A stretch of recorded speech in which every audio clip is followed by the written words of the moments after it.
Saudara-saudara kaum muslimin yang berbahagia, ini merupakan analisa sosial bahwa pada suatu saat nanti akan terjadi di tengah-tengah umat di mana kita dihantam dan diserbu dari segala macam penjuru.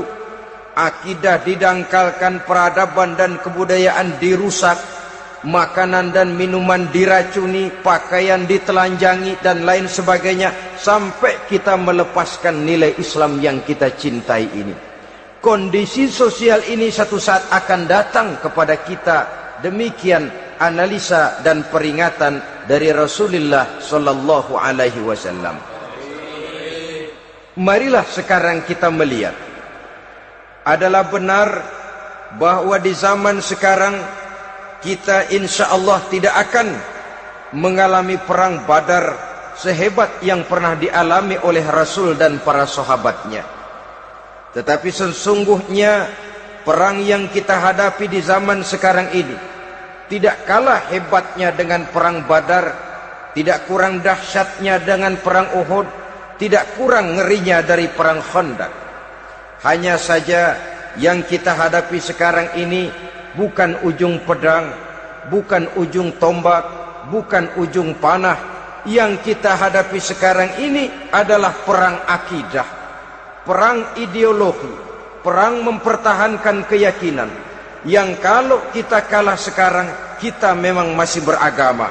Tetapi anak kita, cucu kita, generasi yang akan hidup 5, 10, 20, 30 tahun yang akan datang, wallahu a'lam bissawab.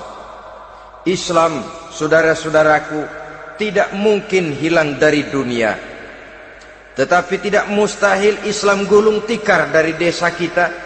Tidak mustahil Islam gulung tikar dari kampung dan kota kita, jikalau kita tidak menjaganya, jikalau kita tidak memeliharanya, bahkan jikalau kita tidak mewariskannya kepada anak-anak kita, generasi yang akan datang. Marilah kita mengingat sejenak bagaimana Islam di Spanyol yang pernah jaya, pernah mewarnai daratan Eropa, dan yang sekarang hanya sekedar tinggal ceritanya saja.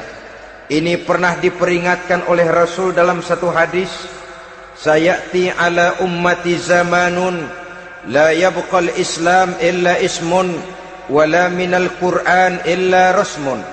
Akan datang satu masa di tengah umatku di mana pada masa itu Islam ada tapi hanya tinggal sekedar namanya saja, dan Quran pun ada tapi cuma sekedar tinggal tulisannya saja. Apabila kita tidak mewariskan ini kepada generasi yang akan datang, maka serbuan-serbuan dari berbagai macam penjuru dari hari ke hari semakin kita rasakan kehebatannya. Tidak mustahil sejarah Spanyol akan terjadi di desa kita, akan terjadi di kampung kita, akan terjadi di kota kita. Orang Spanyol, kalau mereka cerita kepada anaknya, mereka akan cerita, nak, di sini dulu ada masjid. Kapan Pak? Dulu bener dah.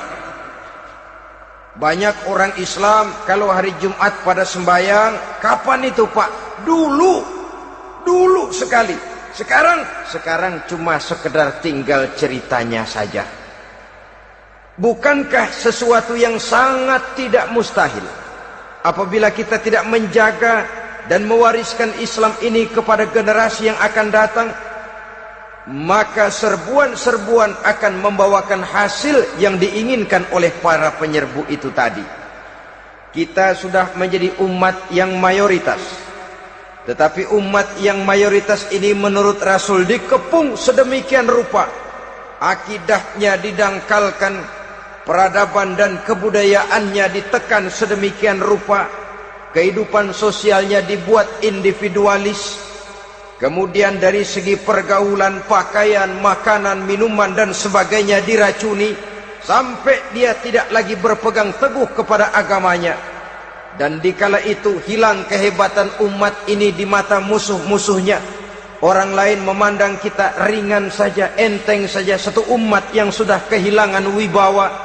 Padahal konon kabarnya kita mayoritas. tapi enak saja dikutak-kutik orang lain.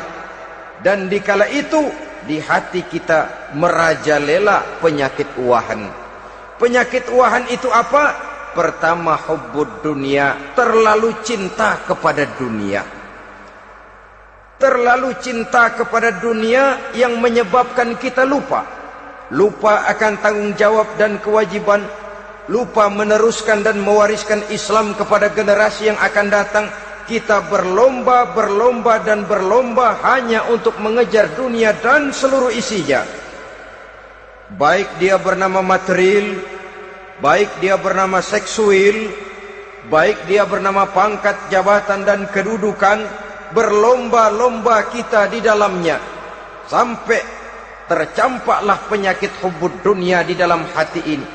Berurat dan berakar dunia itu, sulit dan berat kita berpisah daripadanya. Akibatnya kemauan untuk berbuat demi dan atas nama agama sangat sulit terwujud di dalam kehidupan ini. Yang kedua, karahiyatul maut, terlalu takut kepada mati. Baik mati ajal, mati dalam artian yang sebenarnya, baik mati usahanya, baik mati karirnya, baik mati pangkat dan jabatannya. Sehingga dengan demikian akibatnya jatuhlah kita menjadi umat yang kehilangan wibawa di mata orang lain.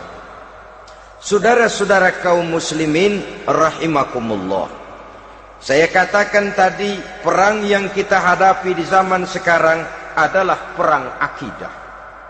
Perang menghadapi peradaban dan kebudayaan yang menghancurkan moral daripada anak-anak kita. Perang menghadapi banjirnya maksiat dan munkarat. Yang di tengah-tengah itu, di samping berkewajiban menjaga diri dan keluarga, kita pun juga berkewajiban menjaga anak-anak kita, generasi yang akan datang, mengarahkan dan mendidik mereka sesuai dengan yang dikehendaki oleh Allah Subhanahu wa ta'ala.